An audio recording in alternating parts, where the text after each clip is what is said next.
आगे के दो श्लोक देखते हैं। जन्म कर्म चमी दिव्य जन्म कर्म चमी दिव्य मेवं यो वेति तत्वतः मेवं यो वेति तत्वतः त्यक्त्वा देहं पुनर्जन्म त्यक्त्वा देहं पुनर्जन्म नैति मामेति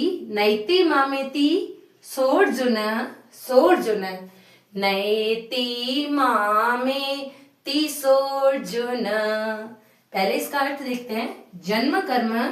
जन्म और कर्म चमी दिव्य। इसमें भगवान अर्जुन से कह रहे हैं कि मेरे जन्म और कर्म दिव्य है।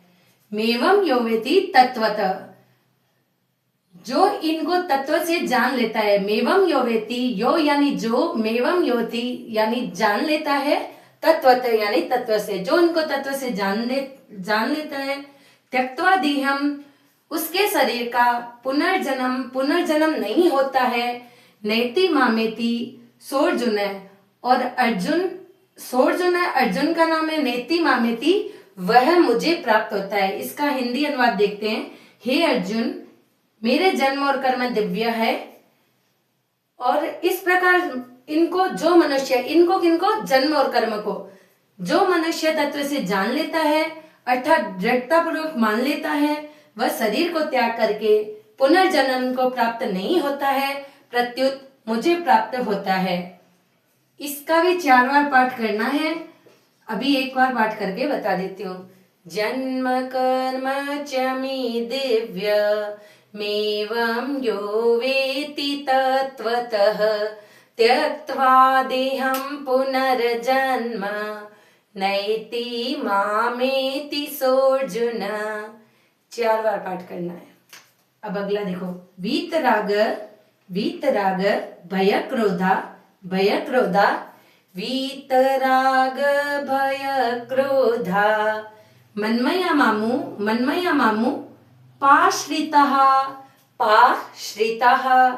मन्मया मामुपाश्रितः बहवो ज्ञान तपसा पूता मद्भाव मागतः पूता मद्भाव मागतः। इसमें देखिए, इसमें द आधा हो गया और भय पे आ की मात्रा लग गई है, तो पूता मद्भाव मागता। इसका हिंदी अर्थ देखते हैं। इसको पहले इसका अर्थ समझ लेते हैं। वीत राग भय क्रोधा, इसमें भगवान कहते हैं जो वीत राग भय और क्रोध से सर्वथा रहित है। वीत यानी चिंता, राग यानी मतलब प्रेम, भय यानी डर, क्रोध यानी क्रोध से सर्वथा रहित है। मन्मया मामु पाश्रिता, और मेरे पर ही आश्रित है। पाश्रिता यानी आश्रित है। बहवो ज्ञान तपसा, बहवो यानी बहुत से, ज्ञान यानी ज्ञानी, तपसा यानी तपस्वी, बहुत से ज्ञानी और तपस्वी। पूता मद्भाव मागता, पूता मद्भाव मुझे, मत भाव यानी मेरे मतलब भाव को, मागता यानी प्राप्त हो चुके हैं। इसका हिंदी अर्थ देखते हैं। जो राग भय और क्रोध से सर्वथा रहित, मेरे में ही तल्लीन, मेरे ही आश्रित तथा ज्ञान स्वरूप तप से पवित्र हुए बहुत से भक्त मेरे स्वरूप को प्राप्त हो चुके हैं। मनुष्य जन्म का मूल उद्देश्य भगवान की शरणागति है। हमें ये मनुष्य जन्म इसीलिए मिला है ताकि हम भगवान की प्राप्ति कर लें। इसमें भगवान आपको यही समझाने की कोशिश कर रहे हैं। इसका भी 4 बार पाठ करना है। एक बार पाठ करके बता देती हूँ। वीतराग भय क्रोधा मन्मया मामुपाश्रितः बहवो ज्ञान तपसा पूता मद्भाव मागतः। ये आपके